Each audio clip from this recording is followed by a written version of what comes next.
Muy buenas a todos, damas, caballeros y especímenes peliculeros, y bienvenidos un día más a Punto de Giro. Hoy no os saluda Álvaro, os saluda un servidor, David. Solamente yo, porque esta va a ser la primera de muchas sorpresas que vamos a tener en los siguientes meses en nuestro canal. Es una sección particular a la que he bautizado Toma 5. En esta sección quiero analizaros, para romper el hielo y presentarla debidamente, la película Parásitos. Quizás muchos de vosotros que estáis escuchando ahora ya la hayáis visto, y si no, pues este programa va a intentar motivaros a verla, daros 5 buenas razones, de ahí lo de Toma 5, para que os animéis a ir al cine y disfrutar con esta maravilla del cine coreano. Está dirigida por Bong Joon-ho y escrita por él mismo, junto a Kim Dae-won y a Jin Won-han. Estos tres escritores, estos tres guionistas, hacen un trabajo absolutamente maravilloso y creo que es uno de los puntos que más voy a destacar y que lo vais a comprobar a posteriori durante el programa de hoy, durante esta breve reseña de la película. En realidad, me puse en contacto con el cine coreano a principios del 2000 a través de una película que fue Old Boy, dirigida por Park Chan-wook, y a partir de ahí empezó a interesarme no solamente las tramas, porque a mí especialmente de forma personal es algo que me gusta muchísimo, disfruto mucho cuando una trama está bien construida, sino que también me sirvió para darme cuenta de que se estaba empezando a hacer a nivel cinematográfico, a nivel técnico, a nivel de dirección, un cine en Corea muy, muy preciosista, muy cuidado, con una estética y con unos tiempos impresionantes y con unos personajes muy bien desarrollados. Old Boy era la primera parte de una trilogía, que fue la trilogía de la venganza de Park Chan-wook, a la que luego le siguieron Lady Vengeance, Sympathy for Lady Vengeance y Sympathy for Mr. Vengeance, que son tres obras que a mí me gustaron bastante. Cada una tiene sus altibajos. Recordemos que dentro de que es una trilogía son tres temáticas diferentes. Solo tienen el hilo conductor de una trama de venganza, pero no están relacionadas entre sí. Hay una base muy potente en todas ellas. Igualmente, siempre me quedaré con Old Boy. He de hacer una pequeña concesión a otra gran película coreana que me impactó en su momento. La película es Hierro 3. La parte que más me recuerda de Hierro 3 a Parásitos, o que me hace relacionarlas, es cómo vamos a jugar con lo que parte del reparto, parte de los personajes que estamos viendo en escena no sabe, pero el espectador sí sabe. Dentro de que Hierro 3 es muy distinta, por ejemplo, por una ausencia prácticamente total de guión durante la primera mitad de la película, porque no es necesario, es puro cine, esa parte en la que hay personas que están llevando una vida normal, pero no se enteran de lo que sucede alrededor, y lo que sucede alrededor es la base de la trama de la película, la entronca directamente, para mí al menos así ha sido, con Parásitos. Parásitos tiene 5 puntos, como digo, muy fuertes, y para no hacer ya más alusiones a películas e ir directo al grano, vamos con el primero. Lo primero que os quiero comentar de la película de Parásitos es la dirección. Bueno, la dirección me parece una absoluta maravilla. Como ya os he comentado anteriormente, el director, que es Bong Joon-ho, hace un trabajo maravilloso. Sabe cuidar cada plano y además va ascendiendo durante toda la película a un ritmo vertiginoso a medida que se van desatando los diferentes momentos de clímax dentro de la trama. Podemos observar una dirección que al principio es, incluso de ritmo externo, mucho más lenta, porque se detiene a presentarnos cada uno de los personajes, especialmente la familia protagonista, muy al detalle, hilando muy muy fino para que nos demos cuenta, quizá ya no tanto de la personalidad de cada uno de los personajes, sino de la esencia propia de la familia. Creo que a Bong Joon-ho le interesa sobre todo que entendamos la familia como concepto conjunto, ¿no? No le interesa tanto dividir a cada persona de la familia, sino que los introduce a todos en una misma idea, en un mismo concepto, que es lo que quiere presentar. Por eso la película se llama Parásitos. Esta familia, desde el principio, se nos muestra desde el punto de vista de la dirección con unos planos muy detenidos, con unas escenas muy cotidianas en las que nos presenta situaciones que para nosotros serían completamente ajenas o externas a nosotros, pero es la realidad que vive esa familia. Es una presentación muy detenida, muy detallada, para que nos demos cuenta de cómo en los pequeños detalles esta familia que se nos presenta ya funciona de una manera muy determinada, cosa que va a ir increciendo a medida que todos los conflictos que se le presentan a la familia pasan de ser pequeños conflictos rutinarios del día a día a grandes conflictos o grandes oportunidades de cambio, que es lo que plantea todo el rato la dirección. Como digo, juega mucho con recursos muy sencillos. Plano contra plano, hay algún plano secuencia, hay algún zoom out, para recorrer un poco las casas. Le gusta, sobre todo a este director, recorrer los espacios internos, pero es que a medida que avanza la película, como decía anteriormente, a medida que los grandes conflictos se van presentando, los que te esperas y los que no te esperas, que es otra de los grandes puntos fuertes de esta película, se convierte en una dirección realmente deliciosa porque empieza a utilizar la cámara de una manera y con unos recursos. Está viniéndome una escena ahora mismo a la cabeza en la que intenta evocarnos un poco el pasado o los recuerdos de una de las personas, ¿no? De otra de las familias que entra en juego. También, por ejemplo, en algunos momentos empieza a utilizar planos picados y a cámara lenta.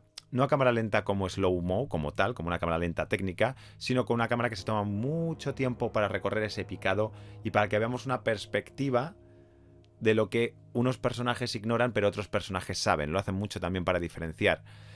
Los planos y las composiciones van siendo más complejas, desde algunos en el que parece que no está estudiado tampoco los ángulos o las líneas de cada uno de los planos, a planos en los que están claramente definidos, como por ejemplo cuando ya vamos a ver cómo se desarrolla toda la trama dentro de la casa de la familia rica, todo lo que es el salón, la manera en la que recoge esos espacios tan amplios que contrastan con los de la otra familia, ¿no? Son mucho más delatores. Los primeros lo eran porque describían toda la situación un poco menos favorecida de la familia protagonista, y en este caso lo que delata es la amplitud y la grandeza de la familia que sí está económicamente mucho más favorecida. Unos ventanales tremendos en los que las líneas horizontales ganan una profundidad tremenda y donde te presentan a través de esa ventana, ese gran ventanal de la casa, muchísimas escenas diferentes. Tanto desde un plano general en que se ve el ventanal entero, como en pequeños retazos de la ventana cuando quiere referirse a momentos muy específicos y muy privados, para los que utiliza tanto los planos de recurso de ventana, de lateral de ventana o de esquina de ventanal, como los planos de la cocina, que van a ser siempre muy interesantes. Curiosamente, en paralelo a los planos que nos van a poner también en la casa de la familia protagonista, donde la cocina es prácticamente el salón también, porque viven en un semisótano. De la dirección no quiero hablar mucho más, quiero que lo descubráis vosotros mismos.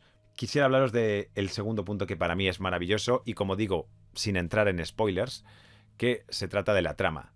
La trama es una trama absolutamente fabulosa, está muy bien construida. Al hilo de la dirección va creando una historia que al principio vemos que puede tener cierto ritmo. El ritmo interno, curiosamente, le da mucha dinámica porque no llega a ser lento nunca. Siempre están pasando cosas, siempre vemos a los personajes cómo se mueven en diferentes situaciones, pero el ritmo externo nos va presentando poco a poco la situación de la familia, como decía, y la actitud.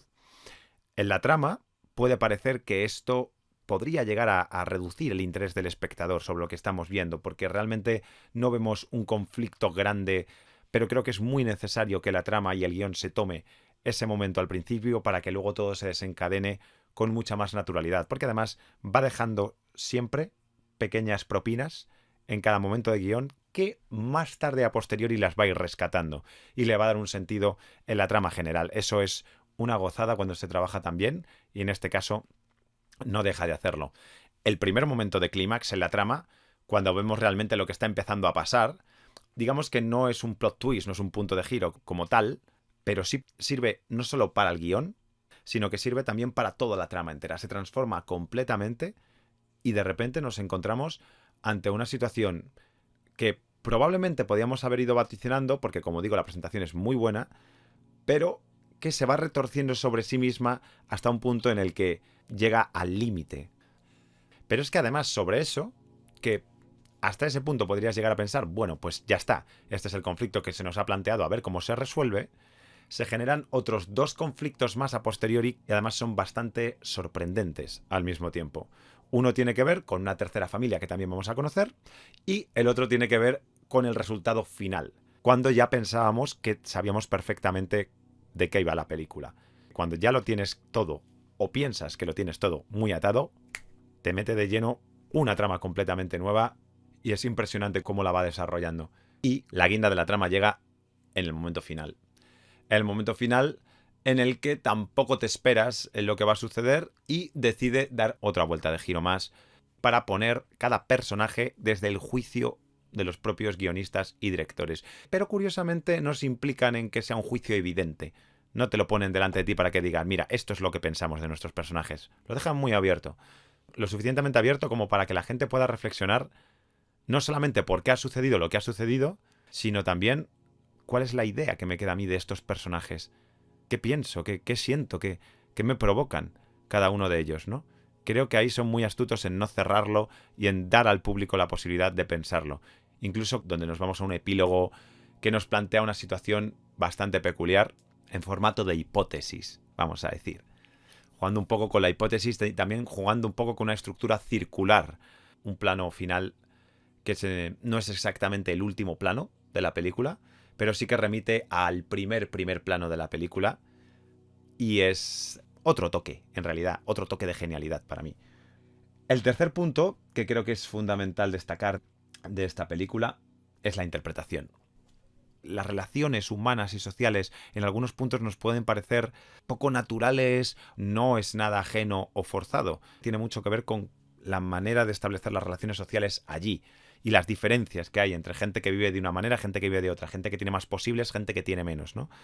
Además se desarrollan las personalidades, como digo, de una manera muy sutil, muy sucinta, dando alguna pequeña pincelada. No ya solo de las familias anejas, sino incluso de la propia familia protagonista, no entra al detalle. Tiene momentos en los que sí nos permite entrar un poco en la personalidad de cada uno. Yo diría, si dividiéramos la película en 4, en el tercer cuarto se ve un poco la conversación que tiene esa familia protagonista, que en ese momento están ebrios, metafórica y literalmente, con lo que está sucediendo.